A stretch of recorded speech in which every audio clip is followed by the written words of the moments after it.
하나님의 말씀 앞에 저희를 불러주신 은혜로우신 아버지 하나님 진심으로 고맙고 감사합니다. 지난 일주일간 저희가 많은 시간 동안 참으로 주님과 멀어져 있었고 또 주님을 마음과 힘과 생각과 힘을 다해 저희가 사랑하지 못했지만 주님께서 늘 저희를 지켜 보호해 주시고 이렇게 다시 하나님의 말씀을 공부할 수 있도록 모든 여건을 갖추어 주신 것, 또 우리의 마음을 주장하여 주신 것, 우리의 육체적인 건강도 지켜주신 것을 인해서 진심으로 고맙고 감사합니다. 이 시간에 저희가 하나님 말씀을 배우고자 나왔습니다. 주님, 저희는 아둔하고 어리석어서 하나님의 그 생명의 말씀, 진리의 말씀을 잘 알아들 수 없지만 주님께서 약속하신 진리의 영께서 우리를 인도해 주시기로 약속해 주셨습니다. 모든 진리 가운데로 이 시간 인도해 주시옵시고 주님, 주께서 단지 진리만 깨닫는 것이 아니라 그 깨닫은 말씀에 믿음으로 받고 순종함으로 열매를 맺어서 아버지를 영화롭게 해드릴 수 있는 저희 모두가 될 수 있도록 이 시간을 축복해 주시기 바랍니다. 무능하고 무지하고 참으로 무기력한데 주님께서 위로부터 지혜와 명철과 힘을 더하시고 강하게 하시고 능하게 하셔서 주님 이 말씀의 사역을 감당할 수 있도록 도와주시기 바랍니다. 주님의 영으로 충만하게 채우셔서 이 말씀의 사역을 통해 아버지를 기쁘시게 해드리고 아버지를 영화롭게 해드리고 우리 모두에게 큰 축복과 유익이 되는 시간으로 주님 인도해 주십시오. 참석지 못한 여러 혼자분들 있는 처소에서 주님께서 다 돌보아 주시고 동일한 은혜로 함께 해 주시기를 간절히 바라옵고 우리 주 예수 그리스도 이름으로 기도하옵나이다. 아멘. 예, 이 시간에 우리 스가랴서, 지난 시간에 이어서 스가랴서입니다. 9장이죠. 9장의 전체적인 개요를 지난 시간에 한번 말씀을 드린 바 있었고 이제 본격적으로 한 구절 한 구절 한번 확인을 해 보도록 하겠습니다. 예. 스가랴서 9장 1절 주의 엄중한 경고가 하드락 땅에 나고 다마스커스에 머물리니 이때에는 사람의 눈이 이스라엘 모든 지파의 눈과 같이 주를 향하리라. 자, 지난 시간에 말씀을 드린 것처럼 이 부분은 예수 그리스도의 재림 때에 그 주변 국가들, 지금 나와 있는 다마스커스 하드락은 여러분 잘 아시는 것처럼 어디냐면 시리아입니다. 시리아. 지금 여러분 아시죠? 예루살렘 이스라엘의 북쪽에 있는 나라인데요. 여러분 잘 아시는 디베리아 바닷가 또는 우리가 갈릴리 호수라고 하죠. 갈릴리 호수 그 위에 있는 골란고원이라고 그러죠. 예, 골란고원 위쪽에 다마스커스라고 하는 도시가 있고 이 도시는 옛날 성경에는 이걸 다메섹이라고 그래가지고 사도 바울이 이 다마스커스로 가는 과정이 사도행전에 나와 있고 그 도중에 유명한 그 예수 그리스도의 만남을 통해서 구원을 얻는 장면이 우리가 성경을 사도행전 9장을 통해서 알 수가 있습니다. 자, 그래서 이 다마스커스, 하드락 이런 땅들은 지금 시리아고요. 그 밑에 쭉 보면은 그 지역에 레바논 땅에 두로와 시돈이라고 하는 도시가 나오고 그 다음에 팔레스타인 땅에 오도로 보면 아스글론, 에그론, 가자 이렇게 해서 그 지명 이름들이 쭉 나옵니다. 즉 지금 현재 고통당하고 있는 이스라엘. 어떤 사람들은 이스라엘이 무슨 고통을 당하고 있느냐, 이스라엘은 지금 가해자 아니냐 그렇게 생각하는 사람이 있지만요. 물론 어떤 면에서는 이스라엘이 지금 어떻게 보면은 팔레스타인 사람들보다는 강자인 것처럼 보일지 모릅니다. 현실적으로 봤을 때. 그러나 실제적으로 보면은 이 팔레스타인 사람들을 돕고 있는 나라들은 그 주변에 요르단이 있고 그 밑에 이집트가 있고 그 다음에 그 우측에 이라크가 있고 그 밑에 쿠웨이트가 있고 그 북쪽으로는 시리아가 있고 그러니까 그 지역 전체 아랍 연맹 한 20여 개 국가가 사실은 전부 다 팔레스타인을 지지하고 있는 것이죠. 그러니까 사실은 누가 불안하냐면 이스라엘이 불안한 거예요. 이스라엘은 언제 어떻게 될지 모르고 또 실제적으로 세계적인 여론으로 봤을 때도 지금 불리한 입장에 놓여 있습니다. 여러 가지 면에서. 그래서 어떤 사람이 그 KBS 뭐랄까요, 이 방송을 가끔 들으면 그 통신원들이 그 세계에 흩어져 있어가지고 그 사람들이 자기가 지금 그 나라 소식을 전할 때 보면은 예루살렘 소식을 전해요. 그럼 아나운서가 뭐라면 그 예루살렘에 사는데 불안하지 않습니까? 한국 사람한테 물어본대. 왜? 언제 무슨 일이 터질 줄 알아야죠. 백화점에 가도 뻥, 저기 뭐 버스 타고 가다가도 펑, 뭐 어디 가도 그냥 뭐 자살 테러, 그냥 계속 그런 일이 터지잖아요. 그러니까 사실 예루살렘에 사는 것만큼 불안한 게 없는 거죠, 사실은. 그렇죠? 하나님께서 이제 그 이 주변에 있는 모든 국가들에 대한 심판을 하시는데, 첫 번째 여기 나와 있는 하드락 다마스커스는 오늘날의 시리아 땅인데요. 이때에는 사람의 눈이 이스라엘 모든 지파의 눈과 같이 주를 향하리라. 그렇습니다. 이때 주님께서 재림하실 그때가 되면 이제 모든 사람들이 예루살렘을 향해서 눈을 돌린다. 예수 그리스도를 향해서. 자, 확인을 해보겠습니다. 12장으로 가보세요. 스가랴서 12장 10절로 가보시면, 스가랴서 12장 10절로 가보시면,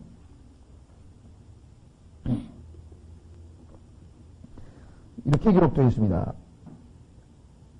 9절부터 보시면, 예루살렘을 치러 오는 모든 민족들을 그날에 내가 멸하려고 힘쓰리라. 예루살렘을 치러 오는 모든 민족들은 우선 주변 국가들이겠죠. 자, 내가 다윗의 집과 예루살렘 거주민들 위해 은혜의 영과 관구하는 영을 부어주리니 그들이 자기들이 찌른 나를 바라보고 그를 위하여 애곡하기를, 여기 나와있죠. 나를 바라보고. 자, 그래서 모든 사람들이 이제 눈이 이스라엘 모든 지파의 눈과 같이 주를 향하리라. 예수 그리스도께서 이제 환영을 받는 경우가 생기는군요. 자, 2절로 넘어가 보겠습니다. 하맛 또한 그 곁에 경계를 둘 것이며 비록 두로와 시돈이 심히 지혜롭다 하여도 그들도 그러하리라. 그 옆에 나라, 즉 하나님께서 심판하시는 바로 옆 나라에 경계를 두고 어떤 나라가 있느냐? 하맛. 하맛 땅이라고 하는 이 지명은요, 여러분들 다 아시는 것처럼 다윗이죠? 다윗 시대에 보면은 하나님께서 그 영토를 하맛까지 넓혀주셨다는 표현들이 자주 나오고, 그 다음에 또 솔로몬 때도 이 하맛 땅은 이스라엘 땅이었습니다. 그러니까 시리아 바로 밑에, 다마스커스 바로 밑에 있는 지역이죠. 그 왼쪽으로 가면 이제 바닷가 쪽으로 오늘날의 레바논 지역인데요. 두로와 시돈이라고 하는 도시가 나옵니다. 그래서 이 두로는 그러니까 옛날에 아시리아 제국의 수도였고요. 아시리아 제국이 여기에 터전을 두고 지중해를 장악을 했었습니다.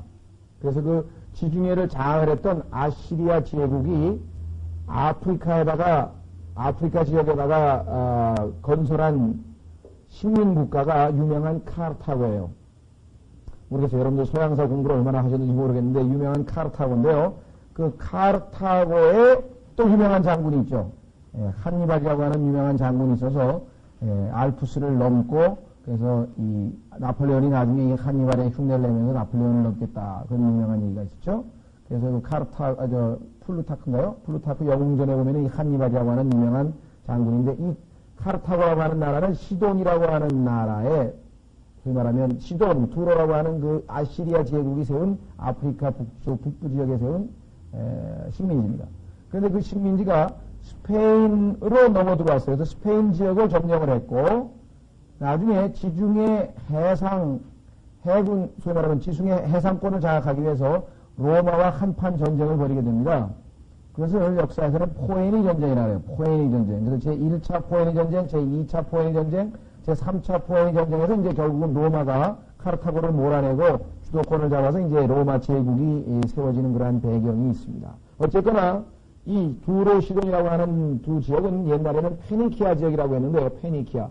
이 지역은 지중해를 주름잡던 최고의 부를 번영을 구가하던 도시들이었어요.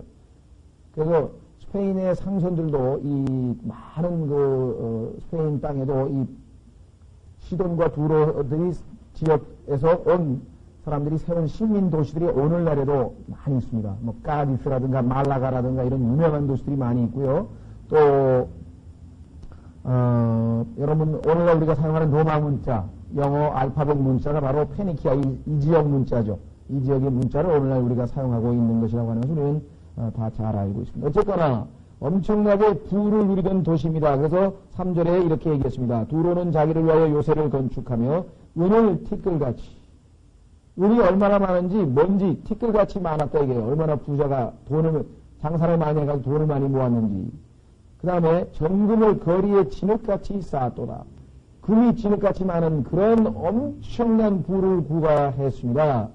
그래서 성경에서 이 두로의 왕, 두로라고 하는 이 지역의 왕을 나중에 전 지구를 장악해서 부를 축적하게 될 적그리스도, 즉 마귀가 이 두로의 왕으로 성경에 묘사가 되어 있을 정도예요.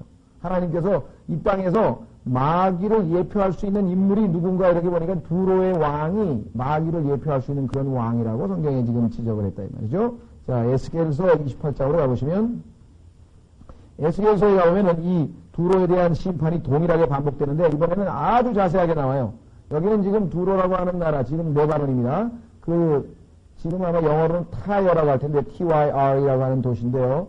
지금도 있죠, 물론. 레바논 지역에. 그 성읍이 과거에 누렸던 영광을 지금 묘사하는데 얼마나 크게 번영을 했는가. 그래서 하나님께서 이 두로의 왕을 마귀에다가 비유를 했다 이 말이죠. 자, 에스겔서 26장에서 보면은요. 에스겔서 1007페이지입니다. 1007페이지에 에스겔서 26장에 보면은 하나님께서 두로가 이스라엘을 괴롭히는 이야기가 나옵니다. 2절 사람의 아들아 두로가 예루살렘을 치며 말하기를 아하 만백성이 문이었던 그녀가 부서져서 내게로 돌아왔도다. 이제 그녀가 피폐하게 되었은즉 내가 충만하게 되리라 하였도다. 이스라엘의 예루살렘을 물리치고 두로가 세계에서 최강이 된다. 그래서 뽐을 내는 장면이죠. 그러네 하나님께서 가만히 두시겠느냐. 3절 그러므로 주 하나님 이같이 말하노라. 보라 오 두로야 내가 너를 대적하노라. 바다가 그 파도를 일으킨 같이 내가 많은 민족으로 하여금 올라와서 너를 치게 하리니 그들이 두로의 성벽을 무너뜨리며 하면서 하나님께서 두로를 심판하시는 장면이 쭉 해가지고 너무 길기 때문에 이게 다 읽을 수가 없습니다. 26장에 있고 그 다음에 27장에도 있습니다.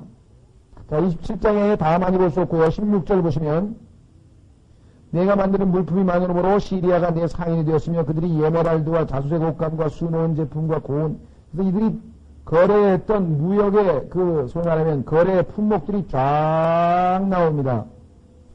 자, 25절에 다시스의 배들이 내 시장에서 너에게 노래하였으며 다시스가 그 유명한 오늘날의 스페인입니다. 1009페이지에 에스겔서 27장 25절에 보면은 다시스의 배들이 내 시장에서 너에게 대하여 노래하였으며 그래서 이 다시스는 여러분들이 요나가 도망을 쳤던 곳이죠. 요나가 배를 타고 도망을 치려고 했던 그 다시스. 그래서 이 스페인 말로 따르테소라 그래요. 따르테소스 문명이라 해서 다시스라고 하는 지역이 스페인의 지역입니다. 오늘날. 자, 그런데 이 마귀에다가 비교를 했어요. 유명한 보세요. 28장에 두로의 임금을 하나님께서 말씀합니다. 1009페이지 28장 1절 주의 말씀이 또 내게 임하니라 이르시되 사람의 아들아 너는 두로의 통치자에게 이르기를 주 하나님께서 이렇게 같이 말씀하시니라. 두로의 통치자 얼핏 보면은 두로의 진짜 지상에서 다스리던 왕인 것 같죠? 그러나 보면은 하나님께서 그 왕뿐만 아니라 동시에 마귀를 예표하는 인물로 활용합니다. 어떻게 할 수 있어요? 내 마음이 높아졌으므로 내가 말하기를 나는 하나님이라. 어떻게 이 지상에서 존재하는 인간 왕이 자기가 하나님이라고 하는 왕이 있겠어요? 하나님이라고 뽐내는 왕은 마귀밖에 없죠. 내가 하나님의 자리 곧 바다 한가운데 앉아있다 했도다. 내가 내 마음을 하나님의 마음을 정할지라 너는 사람이라 하나님이 아니니라. 보라 내가 다니엘보다 지혜로워서. 보세요. 인간의 왕치고 다니엘보다 지혜로운 왕은 없죠. 그 다음에 사람들이 내게 숨길 수 있는 은밀한 일이 없으며 내 지혜와 내 명철로 내가 재물을 얻었으며 금방 스가랴서에 나와 있는 내용하고 똑같죠. 뭐예요? 지혜의 명철로 재물을 얻었으며 금과 은을 얻어 내 곳간에 넣었으며 오늘 내 큰 지혜와 내 무역 내가 재물을 불렸으며 내 마음이 내 재물로 인하여 높아졌도다. 그래서 하나님께서 어떻게 얘기합니까? 11절 주의 말씀이 또 내게 임하니라 이르시되 사람의 아들아 너는 두로의 왕에게 애가를 지어 그에게 이르기를. 애가는 뭐예요? 곡을 한대. 왜 곡을 합니까? 하나님께서 심판했으니까 너는 쫄딱 망했다. 그래서 애가를 지었는데 애가의 내용이 무엇인가 보세요. 주 하나님께서 이같이 말씀하시나 너는 지혜가 충만하며 마귀 아름다움이 완전하여 모든 것을 봉인하는 자로다. 얼마나 지혜롭고 사람들을 속이는지 세상적인 지혜로 가득한 자입니다. 어떻게 이 사람이 실제적으로 두로의 왕이 아니라 마귀인 줄을 알 수 있는가? 그 다음 절이 바로 증명을 합니다. 13절을 보시면 내가 하나님의 동산 에덴에 있었더니 에덴 동산에 있었던 인물 누굽니까? 마귀였습니다. 너는 모든 보석, 곧 홍보석과 황옥과 다이아몬드와 녹주석과 주르륵 보석이 나오죠? 그 다음에 내가 창조되던 날에 내 안에서 작은 북과 피리의 작품이 예비되었더라. 음악의 하나님의 찬양대 대장이라 그랬어요. 인간이 아님을 알 수 있는 것은 14절 너는 기름 부음을 받은 그룹이여 덮는 그룹이라 하고 나와요. 16절 내 상품이 많음으로 그들이 내 한가운데서 폭력으로 가르치면 내가 범죄하였도다. 돈을 벌면 물질적으로 풍요해지면 사람은 범죄하게 돼 있다고 성경에서 말씀하고 있는 거예요. 그렇기 때문에 하나님께서는 먹을 것과 입을 것이 있은즉 만족하라. 이것이 그리스도인들에게 주신 명령입니다. 왜?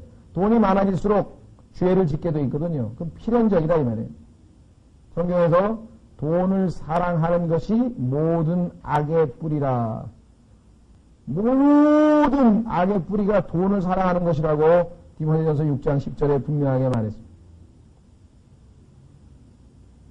성경에서 돈이 나쁘다 그러진 않았어요. 그거는 금욕주의고 그건 잘못된 겁니다. 돈 자체는 나쁜 게 없어요. 좋죠.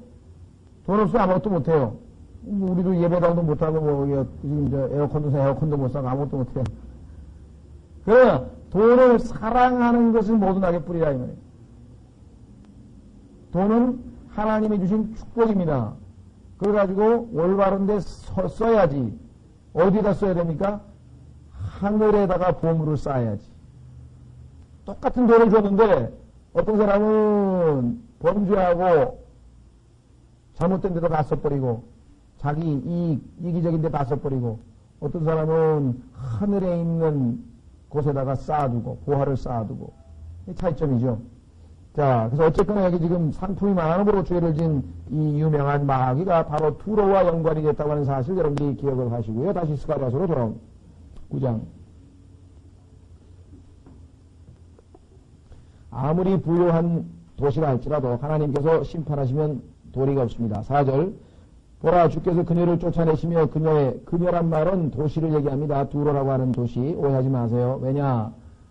영어나 스페인어나 모든 이 외국어에서는 도시나 국가는 여성으로 받게 되어 있습니다. 그래서 허라고 되어 있기 때문에 우리말로는 그녀 하면은 무슨 도시가 여자로 받는 게 개념이 잘 안 떠오르죠? 그렇죠? 그러나 이 대명사가 여자로 받게 되어 있어요. 도시나 이런 건 다 여자로 받게 되어 있습니다. 국가도 그렇고요. 배도 그렇고요. 그래서 여기서 그녀라고 하는 것은 앞에 나와 있는 두로라고 하는 성읍을 얘기하는 거지 무슨 여자가 갑자기 나온 게 아니고 그녀를 쫓아내시며 그녀의 바다 권세. 왜 바다 권세입니까? 무역, 장사, 무역하여 바다 권세예요. 바다 권세를 치시리니 그녀가 불에 삼킴을 당하리라.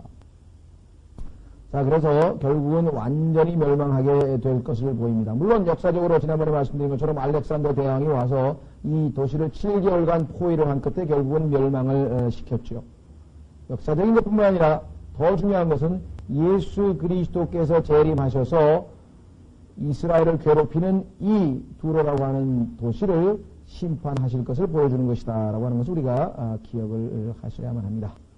자, 계속해서 5절로 가겠습니다. 아스글론이 이를 보고 두려워하며 가자도 이를 보고 심히 슬퍼할 것이며 에그론도 자기의 기대하는 바가 부끄럽게 되므로 역시 그러하리라. 가자에서는 왕이 사라질 것이며 아스글론에는 사람이 거주하지 아니할 것이며 아스도데는 사생아가 거하리라. 내가 또 블레셋 사람들의 교만을 끊고 그의 입에서 그의 피를 그의 이빨 사이에서 그의 가증함을 제거하리라. 그러나 남은 자 곧 그는 우리 하나님을 위하겠으며 유다에서 한 다스리는 자같이 되겠고 에그로는 여부수 사람같이 되리라.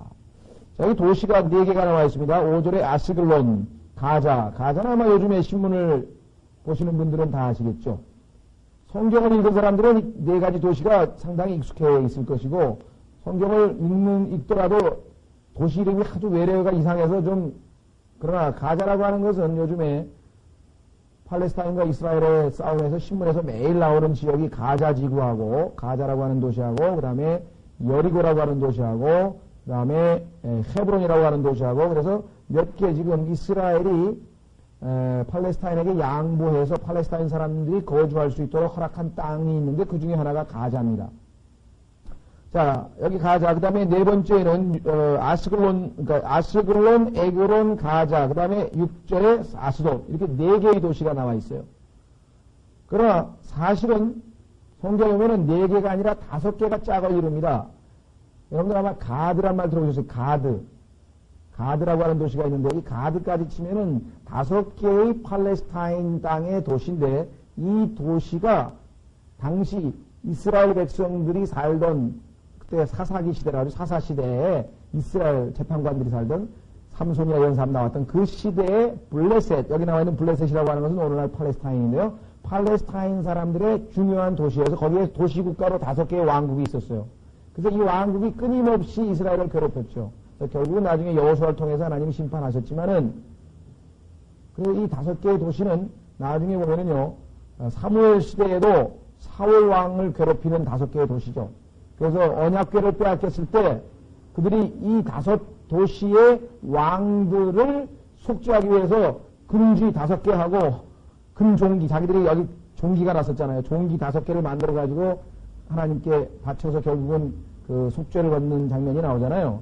5개가 뭐냐면 여기 나와 있는 5개 도시예요. 그런데 여기에는 지금 4개만 나왔는데요. 그것은 뭐냐면 이 당시에는 가드라고 하는 도시는 유다에게 속해 있었습니다. 유다가 뺏은 상태였어요. 그래서 팔레스타인 지역이 아니기 때문에 일단 4개의 도시만 나와 있습니다. 성경이 얼마만큼 현실적인가. 여러분들 신문에서 매일 읽는 가자라고 하는 도시가 조금 있으면 예수님에 의해서 심판을 받게 될 것이라는 거예요. 그만큼 지금 아주 실감나는 장면입니다. 이게 지금. 과거 얘기가 아니고 과거일 뿐 아니라 동시에 미래 이야기이기 때문에 우리가 아주 실감이 나는 거죠. 자, 그래서 구체적으로 보시면요. 아스글론이 이를 보고 무서워하며, 그렇죠. 성경에 보니까 이집트에서 파라오가 하나님의 심판을 받고 이스라엘 백성들이 홍해를 건넜다는 소식을 듣고 여리고에 있는 사람들이 마음이 다 녹아내렸다 그랬잖아요. 그래서 기생 라합이, 창녀 라합이 있다가 우리 마음이 다 녹아내렸다 하고 그 사실을 다 알려주죠. 하나님의 심판을 받은 이웃 도시의 소식을 듣고 얼마나 두렵겠어요. 그래서 여기 나와요. 아스글론이 이를 보고 무서워하며. 성경에서는요, 하나님께서 죄인들을 때로는 강력하게 심판하실 때가 있습니다. 왜? 그것을 보고 두려워해서 하나님을 믿게 하기 위해서. 그런 일들이 성경에 보면 종종 나오잖아요. 하나님께서 심판하시는 것을 보고 두려워해가지고 하나님을 믿게 하기 위해서 하나님께서 그와 같은 역사를 하시는 것을 성경에서 자주 보게 됩니다. 자, 아스글론이 이를 보고 무서워하며 가자도 이를 보고 심히 슬퍼할 것이며, 그렇죠?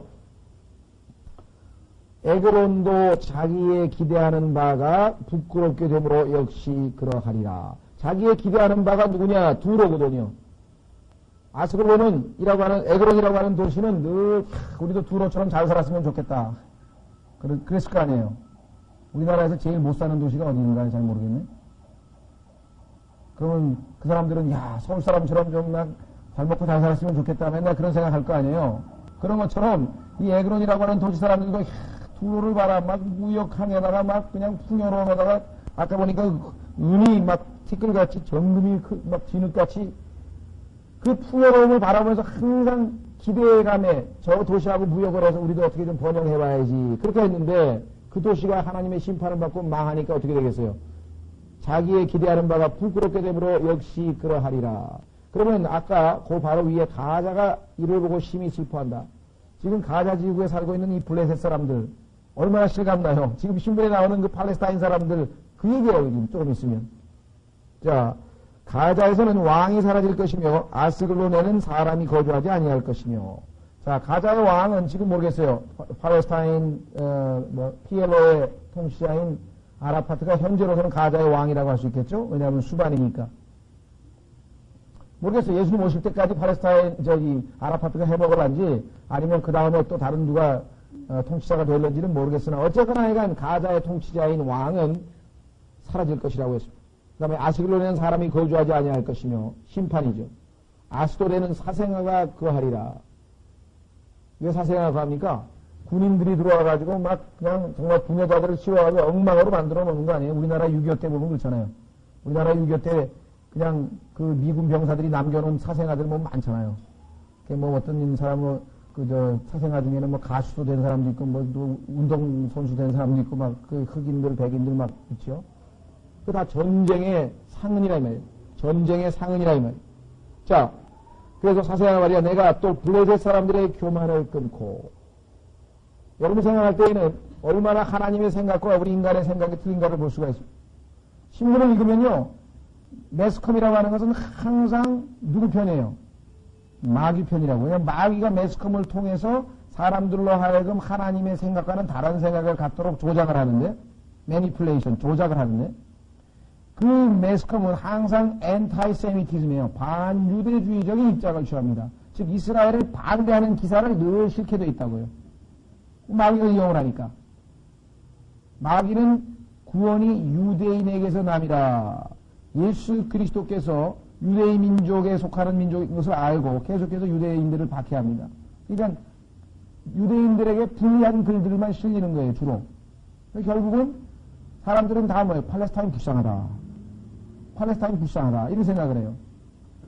보니까 팔레스타인 사람들이 아무래도 지금은 무기도 약하고 뭐 군대도 약하고 이스라엘보다는 아무래도 좀 모든 면에서 약한 것처럼 보이잖아요. 그래서 불쌍하다, 불쌍하다 이렇게 지금 생각을 합니다. 성경에 따르면 그게 아니에요. 하나님은 이스라엘 땅은 지금 팔레스타인이 달라고 하는 그 땅들은 원칙적으로 하나님께서 아브라함에게 줬고 그 다음에 야곱에게 줬고 그 다음에 이스라엘 12지파에게 언약으로 주신 땅입니다. 따라서 지금은 당연히 주인이 누구냐면 이스라엘이 돼야 돼요. 그런데도 불구하고 지금 팔레스타인 사람들이 거기다가 독립국가를 세우려고 전부 다 하나님의 뜻에 against 지금 반하는 짓을 하고 있는 거예요. 그러니까 우리가 어떤 사실을 판단할 때 어떤 역사적인 어떤 전통, 관점, 인간적인 논리, 어떤 세계 정치적인 어떤 역학, 지정학적인 관점, 이런 게 아니에요. 모든 것의 최종 권위는 하나님의 말씀대로 되는 것이에요. 여태까지 하나님의 말씀대로 안 된 사건은 하나도 없어요. 그대로 이루어져요, 항상. 항상 그대로 이루어져요. 따라서 여기에 나와 있는 것처럼 결국은 블레셋 사람들의 교만은 끊기게 될 것입니다. 왜 교만합니까? 하나님께서 이스라엘 백성에게 주었습니다. 그럼 블레셋 사람들이 살 땅은 사실은 어디에 있습니까? 블레셋 사람들은, 팔레스타인 사람들은 출신이 어디라 그랬어요? 이집트 아니에요. 원래 이집트에 살아야 할 사람들이, 그러니까 사실은 아랍 사람들도 나쁜 사람들이죠. 이집트에서 그 사람들을 수용해가지고 땅을 떼주면 될 거 아니에요. 살게 하면 될 거. 원래 같은 민족이니까. 성경에 써 있잖아요. 자기들도 다 알고 있다고요. 이 블레셋은 가술루임에서 나왔는데 이 가술루임이라고 하는 족속이 바로 이집트라고 하는 이름을 가진 사람의 후손이거든요. 그러니까 팔레스타인이라고 하는 사람은 어디서 나왔냐면은 이집트라고 하는 이름을 가진 옛 족속의 손잡벌이에요. 같은 족속이에요. 근데 이집트는 왜 자기네 땅은 안 내주고 이스라엘 남의 땅에 가가지고 살라고 자꾸 부추겨가지고 주변의 아랍 국가들도 다 마찬가지예요. 지들이 땅덩이가 좀 넓어요. 조금 띄워주고 거기서 살라 그러면 될 텐데 안 하는 거예요. 굳이 하나님께서 이스라엘 민족에게 주신 그 땅에서 꼭 살려고 왜 그렇게 전쟁을 하고 자꾸만 그러냐 이 말이죠. 이런 문제들을 우리가 성경을 통해서 확인해 보면 역사적 진실을 우리가 정확하게 파악을 할 수가 있습니다. 자, 그래서 우리는 여기 나와 있는 것처럼 아스글론, 에그론, 가자, 그 다음에 아스돗이라고 하는 이러한 나라들이 결국은 하나님의 심판을 받을 것을 보여주고 있습니다. 그런데요, 실제로 보면 그의 입에서 그의 피를 그랬어요. 그의 입에서 그의 피를. 이 주변 국가들, 이스라엘 주변 국가들에 대한 심판은 성경에 여러 번, 한 번 얘기하신 게 아니라 반복해서 강조하셨습니다. 이거 굉장히 중요합니다. 왜? 여러분 창세기 12장 3절에 하나님께서 아브라함에게 말씀하시기를 너를 저주하는 자를 내가 저주하고 너를 축복하는 자를 축복하겠다. 그렇죠? 그 약속을 야곱에게 줬고 또 그 약속을 이스라엘 12지파에게 줬어요. 근데 이스라엘을 괴롭히는 나라는 하나님께서 반드시 응징하시겠다고 성경에 약속을 했기 때문에 여기 나와 있는 이스라엘을 괴롭히는 사람들이 응징을 받고 있는 것이죠. 자, 그의 입에서 그의 피를. 자, 이스라엘 백성들은 피를 먹지 못하도록 되어 있습니다. 그런데 이 팔레스타인 사람들은 피를 먹었어요. 피. 그러면서 이스라엘 백성들에게 그러한 풍습을 전파하는 거예요. 너희들도 하나님의 율법 따위 필요 없고 먹으라 이게. 오늘날은 신문에 별로 안 나오는데 자주 나왔었죠 옛날에. 우리나라 사람들도 사슴 농장에 가서 사슴 피를 즉석해가지고 탁 해가 죽여가지고 사슴 피 받아먹고 노루 피 받아먹고 이런 일들 많이 했었잖아요 과거에. 그래서 피를 먹지 말라고 한 유대인들에게 강제로 먹이고 말이에요. 그런 짓을 했다 이 말이에요. 더더군다나 그의 이빨 사이에서 그의 가증함을 제거하리라. 가증함은 뭐냐? 레위기 11장에 보면 나옵니다. 레위기 11장에 보면은 하나님께서 가증스럽게 여기는 짐승들이 나와요. 그거는 먹지 말라 그랬어요. 한번 확인해 보겠습니다. 하나님은 깨끗한 음식만 먹고 가증스러운 즉 더러운 음식은 먹지 못하도록 이스라엘 백성들에게 명령하셨는데 그런 것들을 막 억지로 먹인다 이 말이에요. 예를 들면요 레위기 11장에 보시면 레위기 11장에 그 유명한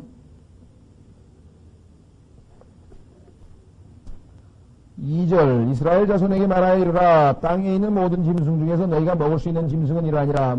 짐승 중에서 굽이 갈라져 쪽발이며 죄새김질하는 것은 무엇이든지 너희가 먹을 것이로되. 그러니까 137페이지입니다. 구약성경. 죄새김질하는 거하고 쪽발 발이 둘로 쪼개진 갈라진 그거만 먹어야지. 소위 말하면 수학으로 얘기하면 이게 필요 충분 조건이에요. 필요 충분 조건. 두 가지를 다 갖춰야지. 한쪽만 갖춰가지고는 먹어서는 안 된다고 성경에서 강조를 했습니다. 그래서요 8절에 보면은 이것들이 너에게 부정하니라 그랬어요. 그 다음에 물에 있는 것 물고기 중에서는요 지느러미와 비늘이 있는 것은 무엇이든지 먹되 9절에 나와있죠. 지느러미와 비늘이 있는 것 말고는 먹으면 안 됩니다. 그래서 12절 물에 있는 것 중에서 지느러미와 비늘이 없는 것은 무엇이든지 너에게 가증하니라. 뭐예요? 오늘날 우리가 먹는 가재라든가 또 새우라든가 이런 거 사실은 못 먹게 돼 있어요. 누구에게? 유대인들은. 그러나 오늘날 예수 그리스도께서 십자가에서 돌아가신 이후의 그리스도인들에게는 무엇이든지 다 먹어도 좋다 그랬어요. 피만 빼고. 그런데도 불구하고 이 팔레스타인 사람들은 이스라엘을 모독하고 하나님을 모독하기 위해서 율법에 금한 음식들을 막 요리를 해가지고 이스라엘 백성들의 강제로 먹이고 막 그래서 그런 짓을 하죠. 그래서 7절에 보시면 그의 입에서 그의 피를 그의 이빨 사이에서 그의 가증함을 제거하리라. 다 심판하시겠다. 그런데 참 놀라운 사실이 있습니다. 놀라운 사실이 여기 있어요. 자, 놀라운 사실. 그 뭐냐? 남은 자, 곧 그는 우리 하나님을 위하겠으며. 그런데 이 남은 자가 누구냐? 우리가 일반적으로 이스라엘 백성의 남은 자들에 대해서 성경에서 많이 나오지만 여기서는 이스라엘 백성의 남은 자가 아닙니다. 왜냐? 남은 자, 곧 그는 우리 하나님을 위하겠으며. 그럼 우리 하나님은 유대인의 하나님 아니에요. 그러면 그는 유대인이 아니에요. 유대인이 아니라 이 말이에요. 그러니까 팔레스타인 사람 중에서 몰랐죠? 이스라엘을 괴롭히는 팔레스타인 민족 중에서도 성경을 알고 유대인들을 존중하고 그래서 결국은 하나님을 두려워하는 자들이 있어요. 그래서 그들 중에서 이것을 남은 자라. 그래서 팔레스타인 사람들 중에서 즉 이방인이죠. 팔레스타인 사람 중에서 예수님께서 오셨을 때 그 예수 그리스도를 기다리며 소망했던 두려워하는 자, 남은 자가 우리 하나님을 위하겠으며 유다에서 한 다스리는 자같이 되겠고 더군다나 유다라고 하는 그 나라에서 통치하는 그러한 역할까지 맡게 될 것이다 라고 지금 성경은 말씀하고 있습니다. 그런데 그들은 어떤 거냐? 에그로는 아까 나와 있는 도시 이름이죠. 여부수 사람같이 되리라. 자, 여러분들이 구약 성경을 좀 익숙해야 이런 얘기들을 이해할 수 있는데요. 여러분들 여호수아서에 보면은 여부수라고 하는 지역은 오늘날 예루살렘입니다. 여부수 사람들은 어디에 살고 있었냐면 다윗이 아직 헤브론에서 아직 예루살렘으로 천도 즉 수도를 옮기기 전에 예루살렘이라고 하는 지역에 원래 살고 있던 원주민이 여부수인이에요. 근데 그 여부수인은 나중에 헤브론에서 이 다윗이 수도를 옮겨가지고 예루살렘에다가 수도를 정했을 때 그들을 다 쫓아내지 못해서 함께 동거했습니다. 그리고 그 여부수인 중에는 다윗의 친구도 있어요. 왕의 친구도 있고 이방인인데 특히 그 아라우나라고 하는 사람은 그 사람이 집에서 다윗이 하나님께 제사를 지냄으로 이스라엘의 역병을 건져냈던 그러한 역사적인 기록이 나옵니다. 그래서 이 여부수인이라고 하는 것은 여호수아에 보시면은 쫓아내지 못했어요. 이방인인데도 불구하고 출애굽해서 가나안 땅으로 들어간 이스라엘 백성이 다 쫓아내지 못한 여러 민족 중에 하나가 이 여부수인이에요. 그래서 마치 여부수인이 하나님의 거룩한 백성 이스라엘과 함께 동거했듯이 이 팔레스타인에서도 남은 자가 여부수인처럼 돼서 결국은 하나님을 찬양하는 얼마나 놀랍습니까? 이방인인데 그렇죠? 이방인인데도 불구하고 하나님을 찬양하게 된다 이 말입니다. 자, 여러분들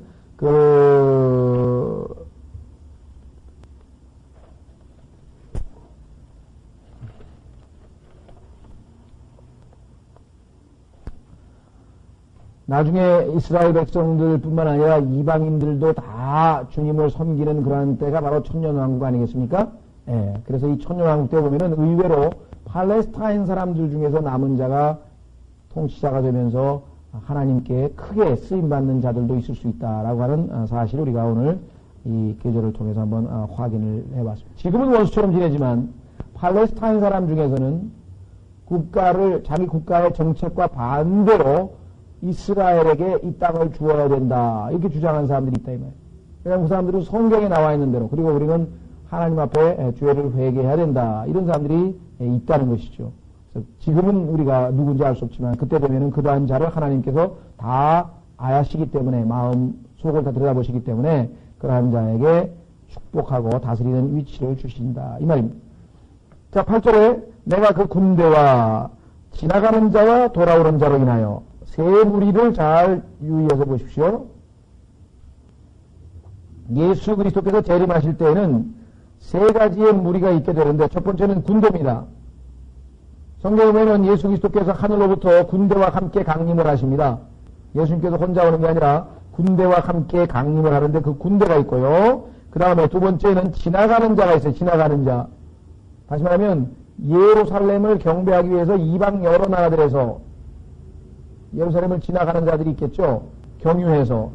예를 들면 뉴욕에서 와서 예루살렘에 와서 경배하고 예수님께 또 돌아가고 이런 사람들이 있고 나머지는 돌아오는 자. 이 돌아오는 자는 이스라엘 백성 가운데에서 아직 귀환하지 못한 사람들과 또는 이스라엘에서 사명을 띠고 복음 증거 또는 하나님을 가르치는 율법을 가르치는 사명을 가지고 이방 여러 국가들에 파송되었던 사람들이 돌아오는 거죠. 여기 다시 말하면은 성경에 나와 있는 세 무리가 그대로 나와 있어요. 아주 중요한 얘기입니다. 자, 한번 확인해 보겠습니다. 우선 고린도 전서에 가면은 하나님께서 이 지상에 있는 모든 인간들을 세 부류로 나누셨어요. 한번 확인해 보겠습니다. 고린도 전서 10장에 가시면은 이 지상에 존재하는 모든 인간은 하나님 보시기에 세 부류로 구분이 됩니다. 고린도전서 10장 240페이지 신약성경 240페이지에 고린도전서 10장을 보시면은 이렇게 기록되어 있습니다. 유대인들에게나 이방인들에게나 하나님의 교회에게나 실족하게 하는 자가 되지 말고. 자, 하나님 보시기에는 이 지상에 존재하는 모든 인간은 세 부류 중에 하나입니다. 자, 유대인, 구원을 못 받은 이스라엘 사람들입니다. 이방인, 구원을 못 받은 모든 이스라엘 이외의 민족들, 여러 네이션스, 국가들입니다. 그 다음에 하나님의 교회, 하나님의 교회.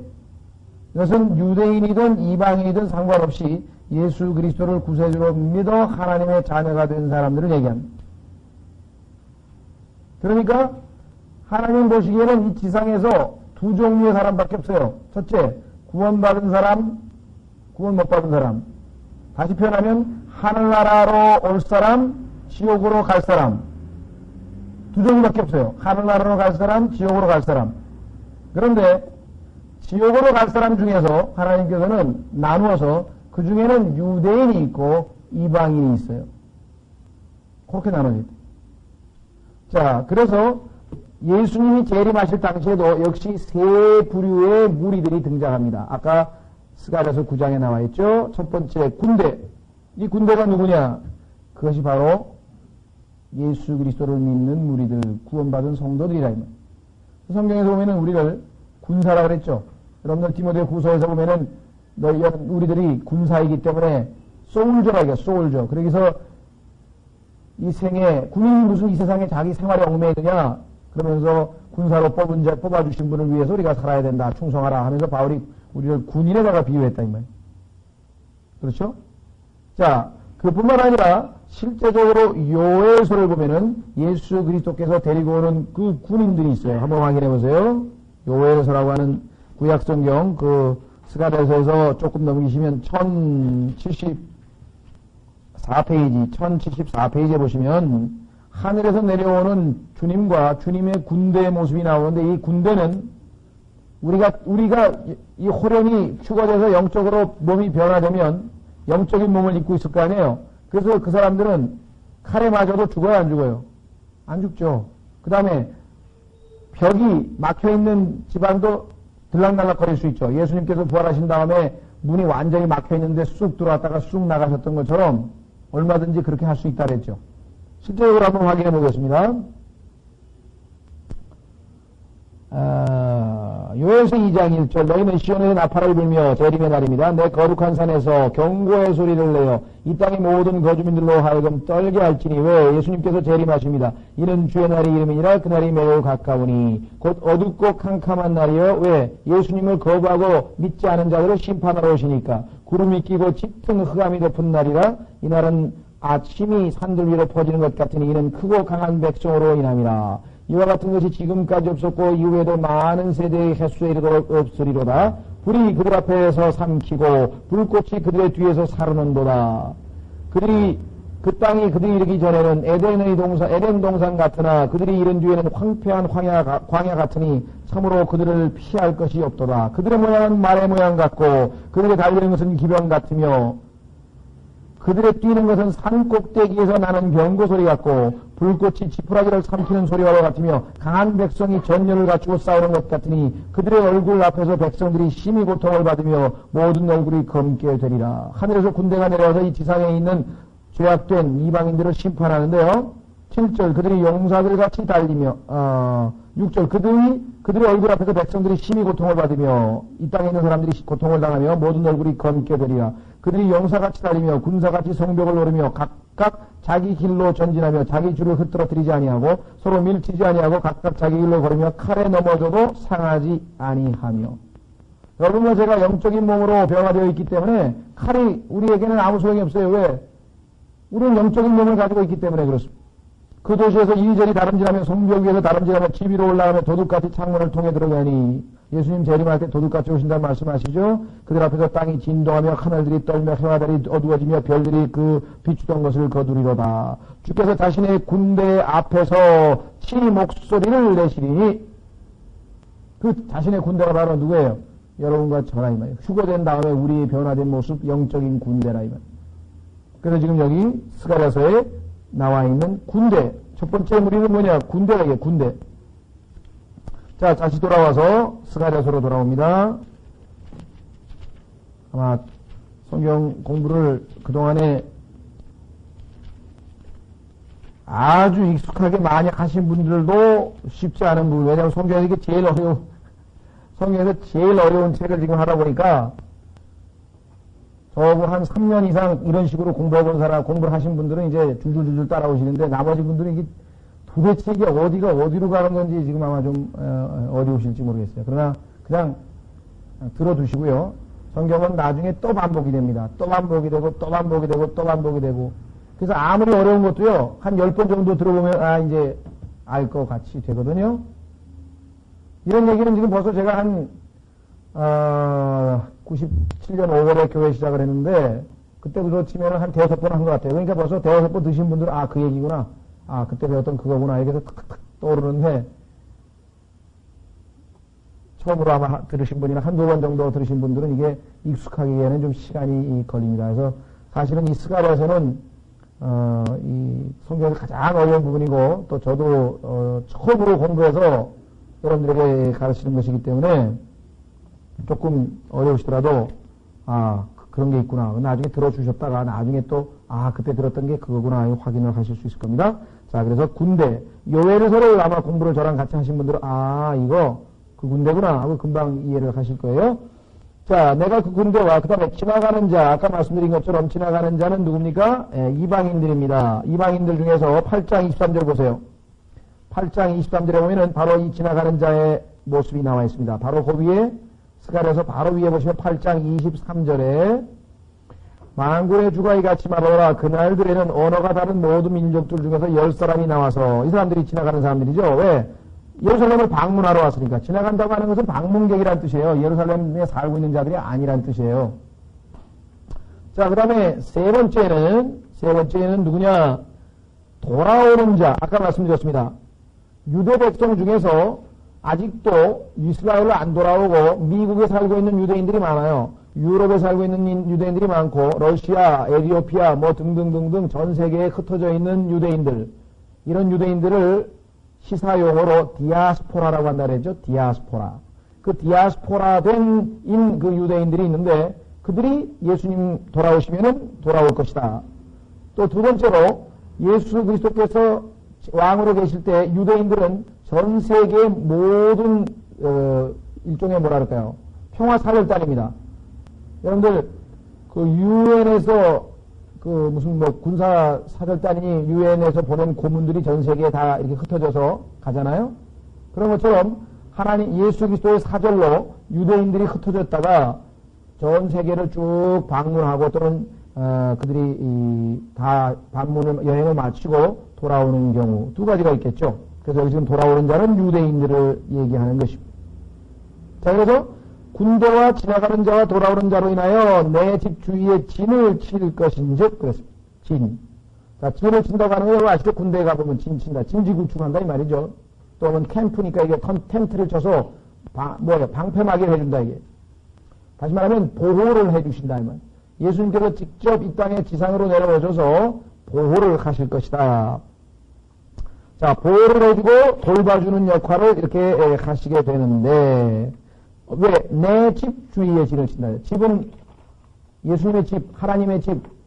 신약에서는 우리의 예수 그리스도를 믿는 우리 그리스도인이 예수님의 집, 하나님의 집이죠, 교회가. 그러나 그게 아니고 구약에서는 시온성에 있는, 예루살렘에 있는 성전을 얘기하는 것이죠. 그래서 예루살렘에다가 도시를, 즉 성읍, 우리로 치면은 천년 왕국의 도읍을 예루살렘에다 정하고 거기다가 진을 쳐서 경배하러 오는 이방인과 또 예수 그리스도를 섬기는 하나님의 교회와 그 다음에 이스라엘 백성들을 하나님께서 보호하시는데 왜 그러냐? 거기 보시면 학대하는 자가 다시는 그들 가운데로 지나가지 못하리니, 즉 적그리스도를 비롯해서 예수 그리스도를 저항했던, 반항했던 그러한 모든 자들이 더 이상은 예루살렘으로 들어올 수 없게끔 보호해 주신다. 이는 이제 내가 친히 눈으로 보았음이라. 직접 다스리시기 때문에 더 이상 하나님의 백성들을 괴롭힐 자가 없다 이 말이죠. 그래서 여기 보시면 학대하는 자. 여러분들 이 세상에 요즘에 뭐 우리나라는 글쎄요, 정치적으로 학대받는 사람은 오늘날에는 좀 드물죠. 그러나 북한에만 해도 정치적으로 학대받는 자들이 많이 있습니다. 다시 말하면 북한에는 뭐 정치범 수용소라는 게 있잖아요. 또 뭐 아직도 전 세계에 보면은 이 정치적으로 자기의 어떤 의사를 발표했다가 학대받는 사람, 뭐 심지어는 우리 옆에 있는 중국 같은 경우도 티안멘문인가 그 사건 때 보면은 데모했던 사람들 중에 아직도 많은 사람들이 감옥에 갇혀 있고 학대받는 자들이 있죠. 한번 보세요. 전도서에 가면은 솔로몬 당시에도 학대받는 사람이 너무 많아. 그래서 솔로몬은 그것을 바라보면서 심히 괴로워했습니다. 왜? 위로받지를 못해. 우리가 소위 말하면 학대받는 자를 소외당한 자라 그러죠. 요즘 말로는. 요즘 사회학계에서는 그걸 소외당한 자라고 하는데 그 사람들은 누가 위로해주는 사람이 없어요. 모르겠어요. 요즘에는 뭐 경실련이라는 것도 있고 뭐 사회, NGO 같은 게 조금 생겨가지고 그 사람들 위해서 좀 해주긴 해주는데, 그러나 여전히 전 세계적으로 왔을 때 이 학대받는 자들 전도서 803페이지에 보시면 4장 1절 솔로몬 당시의 사회상을 여기에서 볼 수가 있습니다. 전도서 4장 1절에 그러므로 내가 돌이켜 803페이지입니다. 그러므로 내가 돌이켜 해 아래에서 이루어지는 모든 학대를 살펴보았노니 보아 학대받는 자들의 눈물이라. 학대받는 자들의 눈물이라. 그들에게 위로자가 없도다. 803페이지에 전도서 4장 1절. 그들에게 위로자가 없도다. 그들을 학대하는 자들의 편에는 권세가 있으되 그들에게는 위로자가 없도다. 여러분들 뭐 매스컴을 통해서라든가 이런 걸 통해서 학대받는 자들에 대해서 많이 들었지만요. 역사적으로 봤을 때 얼마나 많은 사람들이 학대를 당했습니다. 우리 뭐 조선시대나 뭐 신라시대나 마찬가지고요. 권력 있는 사람들 밑에서 학대당하고 잡혀가고 얻어맞고 했던 그러한 역사들이 많고요. 자, 그래서 이 학대라고 하는 것은 인류 역사에 있어서 두고 중요한 문제입니다. 그래서 지식인들이 이 학대라고 하는 문제 때문에 솔로몬 같이 머리가 좋은 사람, 현인들은 미치겠다 그랬어요. 한번 확인해 보세요. 전도서 7장에 보시면 7절, 전도서 7장 7절에 보면은 지식인들은 이 학대라고 하는 것에 접하면 미칠 지경이 돼요. 왜? 어떻게 인간이 인간을 저렇게 괴롭히고 고통스럽게 고문하고 그럴 수가 있느냐? 이해가 안 가죠? 그런 짓을 하는 게 인간이. 그러나 우리 그리스도인들은 미치지 않아요. 왜? 인간은 그러고도 남는 사악한 존재다. 이걸 아니까, 야, 정말 하나님의 은혜가 아니라면 이 세상이 지옥보다 더 무서운, 그렇잖아요? 여러분들 뭐 일제시대 때 일본 사람들이 우리나라 그 사람들 잡아다가 감옥에서 학대하는 거 보셨어요? 뭐 고문의 방법도 막 가지 아니에요? 그렇다고 해서 뭐 선진국은 안 그러냐. 영국, 미국에도 고문하는 기구들, 박물관에 한번 가보세요. 대형 박물관에 가가지고 영국 사람들이 고문하는 기계들 무슨 별의별 게 다 있잖아요. 자, 7장 보시면은 참으로 학대는 지혜로운 자를 미치게 하며 뇌물은 마음을 파멸시키느니라. 지혜로운 자들을 미치게 한다, 이게. 왜? 아니, 어떻게 인간이 저런 짓을 해? 이런다, 이게. 저 그리스도가 와서 그보다 더 엄청난 학대를 가하고 목을 베고 막 짐승의 표에다가 막 절하게 하고 막 먹기 싫은 거 억지로 먹으라 그러고 이제 유대인들은 막 피를 먹으라 그러고 그럴 거 아니에요. 그럼 어떻게 되겠어요? 정말 미치는 사람 그때 가면 막 엄청나게 나올 거예요. 그렇죠? 지금도 그 사회 뭐라는 거 이런 것 때문에 막 신문에다 글도 쓰고 마치 뭐 자기가 아주 대단히 뭐 되는 것처럼 하는 사람들이 있죠. 자, 어쨌거나 다시 돌아가시면 학대가 사라지는 시대 얼마나 놀랍습니까? 예수 그리스도께서 오셔서 이루실 세상, 학대가 없는 세상입니다. 학대가 없는 세상. 예수님은 다스리시고 평화롭게 다스리시고. 자, 그래서 우리는 드디어 그 유명한 9절서부터 11절까지, 자, 아주 유명한 구절이죠. 드디어 어떤 일이 벌어집니까? 오 시온에 따라 심판은 끝났어요. 이제 하나님의 보호하심이, 하나님께서 이제 다스리심이, 통치하심이 드디어 시작됐어요. 그래서 드디어 어떤 일이 벌어졌습니까? 오 시온에 따라, 이스라엘 백성이죠. 오 시온에 따라 크게 기뻐할지어다. 이스라엘 백성 가운데 지금 살고 있는 이스라엘 사람 중에서 이런 구절을 읽으면서 매일 위로를 받는 사람들이 있다고요. 하나님 말씀을 믿는 사람들은 지금도 예루살렘에서 밤에 자기 전에 이 구절 읽고 자는 사람이 있다고. 불안하잖아요. 얼마나 불안하게 해서 폭탄이 어디에 터질지 알아요. 미사일이 갑자기 날아올 줄 알겠어요. 어떻게 되겠어요? 그러나 이런 구절을 읽으면 뭐예요? 오 시온에 따라 크게 기뻐할지어다. 오 예루살렘에 따라 큰 소리로 외칠지어다. 더구나 금방 하나님께서 진을 치고 다 보호하시겠다고 약속하셨잖아요. 약속을 굳게 믿고 있는 유대인들, 그런 사람들을 성경에서 남은 자들이라고 한다 그랬어요. 보라, 내 왕이 내게 임하시느니라. 보세요. 왕이 오신다. 이걸 소리하고 메시아를 기다리는 거예요. 그분은 의로우시며 의로우신 분이에요. 불의하신 분이 아니에요. 지금은 이스라엘이 많은 국제적으로 불이익을 당합니다. 자기 땅을 사는데 왜 그렇게 여론에서 두들겨 맞고 여기서 뭐라 그러고 저기서 뭐라 그러고. 불이 의로우시며 구원을 소유하시며. 구원 오실 때는 뭐예요? 이스라엘을 구원하러 오신다. 구원을 소유하고 계신 분이니까. 자, 여기까지가 재림입니다. 그런데 느닷없이 겸손하사 초림 얘기가 느닷없이 나와요. 나귀를 타시나니, 초림 때 예수님께서 마태복음에서 나귀 타고 들어가신 거 아시죠? 나귀 새끼 곧 어린 수나귀니라. 어떤 사람들은 성경을 잘 모르는 사람들은 이렇게 초림과 재림을 섞어서 얘기하는 것을 놓고 혼동을 한다. 가만히 있으면 여기 재림 얘기가 나오다가 왜 갑자기 초림 얘기가 나오지? 그렇죠? 그러나 성경을 아는 사람은 구약시대의 예언이라고 하는 것은 초림과 재림이 하나의 사건으로 되어 있어요. 왜냐? 사실 예수님의 초림과 재림 사이에 있었던 이 교회 시대라고 하는 이 시대는 우리가 글을 읽을 때 가로 안에 들어가 있는 삽입구나 마찬가지입니다. 글을 읽을 때 보면은 가로 안에다 딱 쳐가지고 바로 연결되게 돼 있잖아요, 사실은. 왜? 이것은 이스라엘의 예수님을 영접하지 아니한 그 대가로 복음이 이방인들에게 전파됐던 그 교회 시대는 신비에 가려졌던 시대고, 실제적으로는 초림과 재림이 하나의 사건이란 말이에요. 2000년 교회 시대는 지금 이방인들에게 거저준 보너스 시대나 마찬가지래요. 자, 제일 유명한 구절이 바로 그 유명한 뭐예요?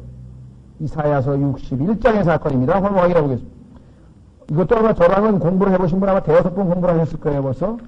이사야서 61장으로, 옛날에 공부했던 그거구나. 이미 알고 있으신 분들이 많이 있죠. 881페이지, 이사야서 61장. 이사야서 61장을 보시면, 주 하나님의 영께서 내게 임하셨으니, 이는 주께서 내게 기름을 부으사. 자, 임하셨죠? 언제 임하셨어요? 마태복음 3장. 그렇죠? 마태복음 3장 예수님께서 비둘기가 내려왔잖아요. 임하셨죠? 비둘기가. 그 다음에 내게 기름을 부으사 온유한 자에게 좋은 소식을 선포하게 하려 하십니다. 예수님께서 초림 때 하셨던 일, 그분께서 나를 부르시면 첫 번째 마음이 상한 자를 싸매며 예수님께서 하셨던 사역, 포로된 자에게 자유를, 포로된 자, 감옥에 갇힌 사람뿐만 아니라 지옥에 있는 자들 다 자유를 줬죠? 예수 그리스도께서 저 밑에 지하에 있는 아브라함의 품이라고 하는 곳에 갇혀있던 사람들 다 어디로 끌고 올라가셨어요? 포로로 사로잡아서 하늘로 데리고 올라가셨다 그랬죠? 감옥에 결박된 자에게 노임을 선포하며, 감옥 결박된 자가 누굽니까? 지금 얘기했던 바로 그 포로. 그러나 주의 받아주시는 해와, 여기다 뭐 콤마가 찍혀있어요? 주의 받아주시는 해와 acceptable 이었네요. 예수 그리스도께서 여기까지만 인용을 했어요. 초림 때. 왜? 그 다음부터 뭐예요? 우리 하나님의 원수 갚으시는 날. 이건 재림이거든요. 그러면 재림과 초림이라고 하는 것이 콤마 하나로, 지금 영어 성경은 콤마고요. 우리말은 와로 되어 있는데요. 이 예수님은 주의 받아주시는 해, 여기서부터 시작해서 우리 하나님의 원수 갚으시는 날, 재림 사이에 2000년이라고 하는 어마어마한 기간이 있을 것을 다 예수님은 뭐예요? 알고 계시는 거죠. 그러니까 예수님께서는 거기까지만 딱 인용을 하고 딱 그랬어요. 무슨 말이 되겠어요? 자, 요번에는 거꾸로 재림이 먼저 나오고 그 다음에 초림이 나와요. 어떻게 우리는 초림인 줄 알 수 있어요? 스가랴서 9장에 나와 있는 바로 겸손하사, 예수님께서 이 땅에 오실 때 말구 위에서 태어나시고 겸손하게 사셨고, 나는 겸손하니, 온유하고 겸손하니 내게 와서 멍에를 지라, 내 멍에를 지라고 말씀하셨고, 그 다음에 나귀를 타고 실제적으로 유명한 내가 주께서 쓰시겠다 하라, 주께서 필요로 하신다 해서 나귀를 데려다가 그 위에 타고 지나갔을 때 막 야자수를 갖다가 사람들이 막 하고 옷을 깔아서 길바닥에다가 하면서 호산나 호산나 하고 외쳤던 유명한 사건 아니에요. 그게 초림 때 아니에요. 그 앞부분은 뭐예요? 재림이라 있는. 따라서 우리는 성경적으로 구약에 나와 있는 기록은 초림과 재림이 하나의 사건처럼 기록되어 있다고 하는 사실. 따라서 우리가 하나님 말씀을 rightly dividing, 올바로 나누어서 초림과 재림을 구분하지 않으면 성경 해석을 엉망으로 할 수밖에 없다.